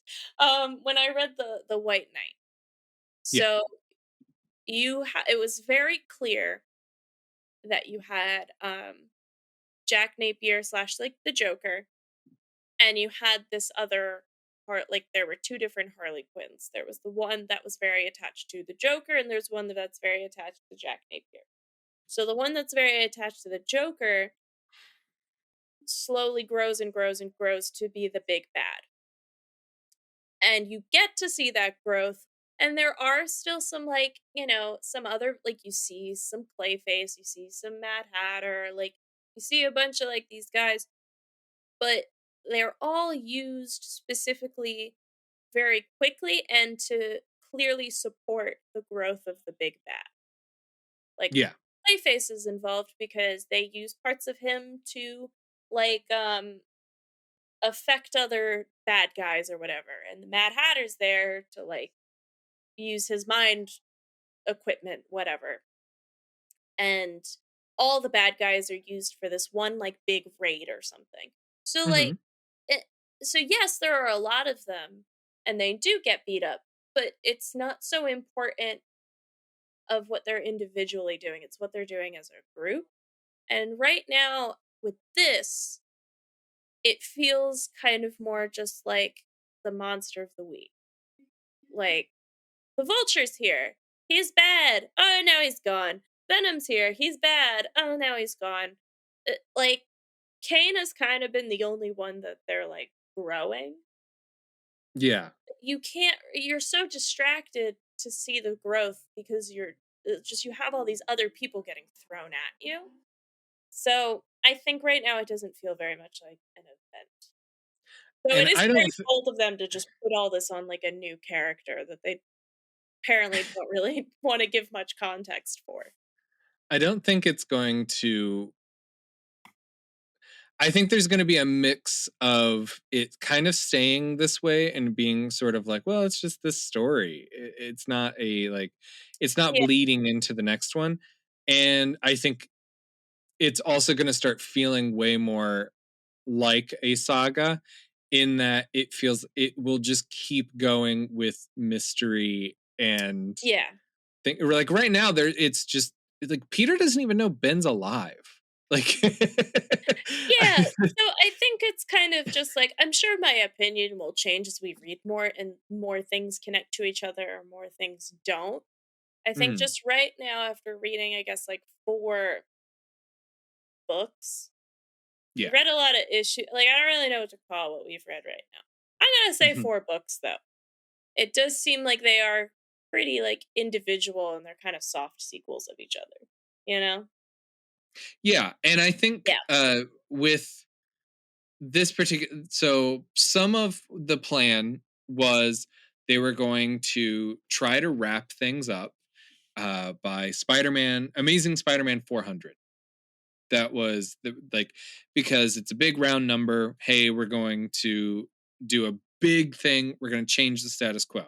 And I think the idea of it being a saga was less about like this one big story that's like driving everything and more about the ending that's going to change everything. However, I also know that Spider-Man 400 no longer ends up being the thing that they wanted it to be and becomes a different story entirely. and I think it's also just, like, how how do you get people to give a shit about the ending if you didn't work hard on the beginning or middle? I you know? And I think that if I were to guess, the thought process is that with it changing and it basically being like Peter is no longer because the idea is Peter's not going to be involved anymore. Yeah, it's gonna be Ben. It's going to be Ben.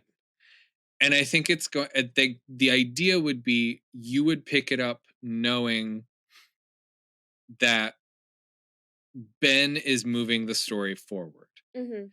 It's sort of like when Marvel went through and decided that they were going to do the one moment in time, uh, one more day, brand new day, weird mix of storylines there. Right. The idea was that Peter would end his marriage, and brand new day was going to set up a basically a different timeline where Right. everything is different now. And that did kind of it pissed a lot of people off, but it did kind of work Yeah. in that people were like, okay, I care a little bit about this story that's also kind of shitty, but only in the only because it sets up an entirely different story. Right. Uh, Okay. what I think what really defines the Clone Saga as a saga is that it just is this weird mess that just keeps going in different, it's a web, it keeps going in different directions, and you kind of get caught up in little things along the way. So it's Yeah. one huge story, but there's so many tiny little stories within it, you know. Okay. uh I don't know that that was the idea at the time. Yeah, I don't know either. I guess we will figure that out as we continue to read. Now I do have a question for you, because I asked you at the beginning if you could tell me why you thought this was titled Web of Life and why mine would be Web of Death. Oh, so I think so with this, Ben Riley very much wants to like have a life. You know, Hmm. he does have a very big crush on Betty, and he does want to like he wants to see more of her. And that's kind of like his big motivation of like, I want to be a person. And he keeps getting tripped up, like, he'll have like his flirty, saucy moment, but then a bad guy comes in Yeah. because it gets in the way. And so I think he's like just trying to figure out the mess of having a life. Now that he's kind of accepted, I'm in New York. Like, I have to be here. How do I go about existing in order to do that? Life is not a straight line, whether it is in reality or in comics. Yeah. And he's just figuring his out. So I think the title made sense. And yeah, that's what I'm going with. I'm gonna make a guess for Web Yeah. of Death. Okay. It sounds like a lot of people are gonna die. And Th- maybe the deaths are connected to each other. there is a bit of like death sort of Or the fear hanging over, of death at least. Like, death hanging over the all of the characters in one way or another. Um that is going to be one of the things that makes that Web of Death. And Web of Life is kind of like what you said. It's supposed to be Ben Riley starting his life like separate from Peter. Like Yeah. he's becoming his own person now. And I think he's doing an okay job. Yeah. Like, it's I great that he's genuinely like Ben. yeah, I like him. I think it's great that, like, he wants to pursue feelings he has for, like, a person. Do I think, like, "Hey, maybe try and meet some people?" Like, Yeah. you know, don't just go off of your Peter Parker memories, because then you were just offhandedly making it difficult for you. But I also, like, I don't really think too much about that because he does have these memories, and memories do provoke feelings and emotions for anybody. So, Hmm. like, of course, he's probably going to have a crush on someone from Peter's life because he holds strong memories of those people already Yeah, of course. and wants to explore them because the other one can't. So, like, I get it. From a logic standpoint, like, if it were me and not a piece of story fiction that needs probably a romance plot, um, I would maybe just be like, damn, I gotta like find my own, Like, if I were Ben Riley, maybe I'd go for Gabby instead, because Gabby has seen Ben Riley's face and clearly does not know that it is the face of Peter Parker. And New York is big, so I feel like that's a good safe option. But like, if we Yeah. don't want to follow that, that's fine. More drama to read. Uh, and along those lines, there's a character that's introduced in the Ultimate Spider-Man Clone Saga, Yeah. which I wish they had. I wish there was a way for them to bring into the main Marvel universe and try to like play with, because it was such an interesting idea. And it is, there's a character that is cloned from Peter, Hmm. but she is a woman. Oh. And it's the idea of following someone who has all of the memories of being a man, is physically a woman, and that includes like all of the like the romances, like Mary Jane. Like that is a thing Oh. that was like she remembers. And later on they do a lot of playing with like her sexuality, mostly in stories I don't care about that aren't very good. But I think that would be really interesting, especially if you, let's say, get a trans woman to write this character. Yeah, Like, because it is I would kind of love like this. a, I don't know, allegory, would that be like? Yeah, it's a little Yeah, messy, but it's still like it's the sci-fi way of doing some of this stuff. And like, hey, I don't yeah, know, maybe give her a trans friend, maybe a trans man, and like compare and contrast, sort of like, hey, yeah, we're and kind kind of of, going through this weird experience that's not necessarily the same, but we can help each other, kind of a thing. yeah, and just kinda create, like, a cool kinship. That And would be cool. this comes up in my mind because, like, again, Ben is going after Betty, someone that Peter dated. It would have been so much more interest. Like, that's a funny, interesting thing, but it would have been really interesting. Like, what if Ben was gay? Yeah, And like, thing or like anything like that. And it's like, wow, this is why are things like what quirk happened? And yeah, how does this change Peter's relationship with people? How does it change Ben's relationship? I feel like they went with the bare bones on what could be done with this. yeah, and I think, like, it would be really cool to kind of flesh out, like, those other thoughts, but Yeah, they threw all, like, what they thought would be interesting in the villains just yeah, constantly getting thrown out there instead of really, like, honing in on the character sometimes it feels like that. 'Cause I still like Ben Riley. I think he's cool. He has grown on me. I remember at first I was like, "Man, this guy's kind of annoying." But now but now we're like, "Oh, you go, baby Ben." Like, so, like, I'm okay with him. He's fine. Um, but yeah, it sometimes it you can kinda tell in the writing that there are possibly too many cooks in the kitchen. yes, and I can again. We've talked about Sandman coming out around the same time, and Uh, Sandman! all I can think of is like Neil Gaiman being in charge of And Neil Gaiman just being a fucking genius. being in charge of like Peter or Ben, and then like imagine you might still have all of these characters. You also might not.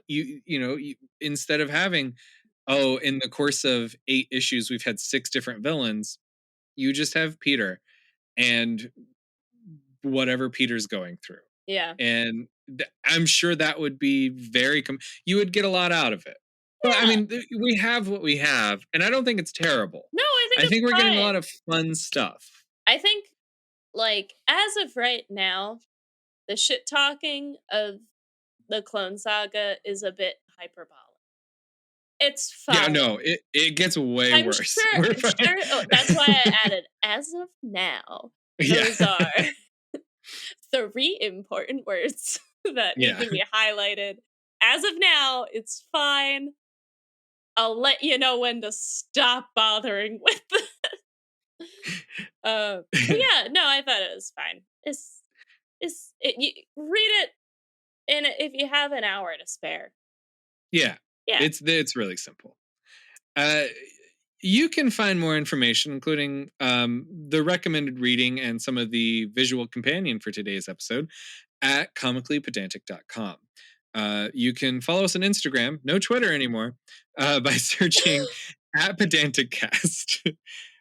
New episodes come out most Sundays on iTunes, Stitcher, Google Podcasts, Spotify, and at comicallypedantic.com. If you have any comments or questions, you can send them in text or audio recording to comicallypedantic@gmail.com.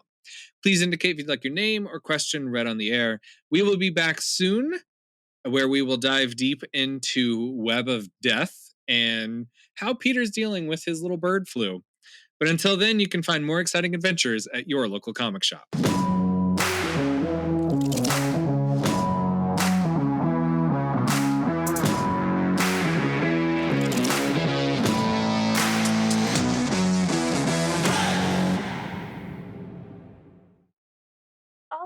you doing? What are you doing? You trying to go under the blanket? Okay.